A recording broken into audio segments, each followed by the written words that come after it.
Hola amigos de Glotamiloja.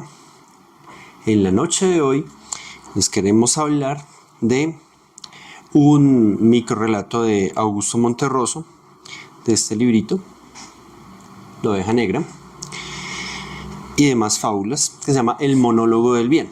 Y dice: las cosas no son tan simples, pensaba aquella tarde el bien, como creen algunos niños y la mayoría de los adultos. Todos saben que en ciertas ocasiones yo me oculto detrás del mal, como cuando te enfermas y no puedes tomar un avión y el avión se cae y no se salva ni Dios. Y que a veces, por el contrario, el mal se esconde detrás de mí, como aquel día en que el hipócrita Abel se hizo matar por su hermano Caín para que éste quedara mal con todo el mundo y no pudiera reponerse jamás. Las cosas no son tan simples. Entonces, pues, evidentemente que todos tenemos nuestra versión de qué es el bien, de qué es el mal, pero indudablemente hay momentos a nivel de sociedad donde uno no sabe qué está bien y qué está mal.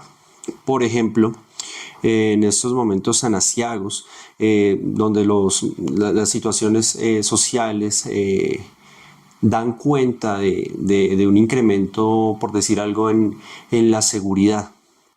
Entonces, muchos de nosotros podemos considerar bueno el, digamos, sea por privar de la libertad o incluso privar de su propia vida a ciertas personas que nos resultan indeseables. Pero ¿acaso es eso la cara del bien o la cara del mal?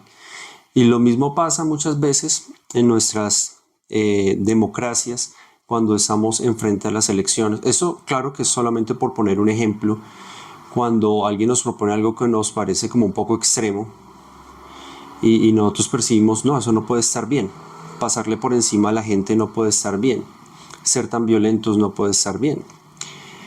Y a veces decidimos renunciar a nuestra humanidad por, digamos, tener un poco más de seguridad. Eso solamente por poner uno de tantos ejemplos que a ustedes se les pueden ocurrir.